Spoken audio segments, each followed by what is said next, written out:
চাহ শ্ৰমিকৰ মাটিৰ পট্টা দিয়াৰ অভিযান আমি অহা 13 মাৰ্চৰ পৰা আৰম্ভ কৰিম। কিন্তু মোৰ যেটো লক্ষ্য যে মাটি দিয়াই নহয়, মাটিৰ লগত এটা ঘৰো দিব লাগিব। কাৰণ আমি মাটি দিলো, কিন্তু ঘৰ নহলে মাটিৰটো মূল্য নাই। মই শিৱৰাজ সিং চৌহানক অনুৰোধ কৰিছিলোঁ যে তেওঁলোকে মাটিৰ পট্টা পোৱাৰ লগে লগে এটা যাতে প্ৰধানমন্ত্ৰী আৱাস যোজনাৰ ঘৰো আমি দিব পাৰোঁ। তেখেতে কাৰ্যত মোক সন্মতি জনাইছে যে হয় আমি দিম, সাৰ্ভে এটা কৰি চাই লওঁ কিমান মানুহক দিব লাগিব।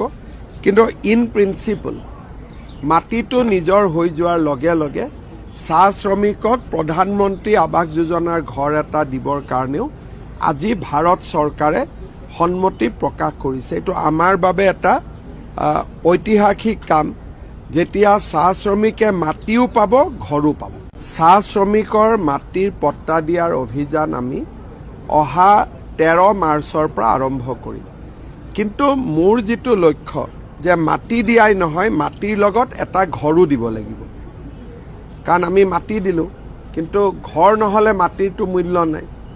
মই শিৱৰাজ সিং চৌহানক অনুৰোধ কৰিছিলোঁ যে তেওঁলোকে মাটিৰ পট্টা পোৱাৰ লগে লগে এটা যাতে প্ৰধানমন্ত্ৰী আৱাস যোজনাৰ ঘৰো আমি দিব পাৰোঁ।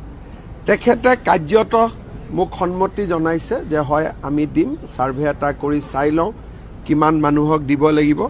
কিন্তু ইন প্ৰিন্সিপল মাটিটো নিজৰ হৈ যোৱাৰ লগে লগে চাহ শ্ৰমিকক প্ৰধানমন্ত্ৰী আৱাস যোজনাৰ ঘৰ এটা দিবৰ কাৰণেও আজি ভাৰত চৰকাৰে সন্মতি প্ৰকাশ কৰিছে। এইটো আমাৰ বাবে এটা ঐতিহাসিক কাম, যেতিয়া চাহ শ্ৰমিকে মাটিও পাব, ঘৰো পাব। চাহ শ্ৰমিকৰ মাটিৰ পট্টা দিয়াৰ অভিযান আমি অহা 13 মাৰ্চৰ পৰা আৰম্ভ কৰিম। কিন্তু মোৰ যেটো লক্ষ্য যে মাটি দিয়াই নহয়, মাটিৰ লগত এটা ঘৰো দিব লাগিব। কাৰণ আমি মাটি দিলো, কিন্তু ঘৰ নহলে মাটিৰটো মূল্য নাই। মই শিৱৰাজ সিং চৌহানক অনুৰোধ কৰিছিলোঁ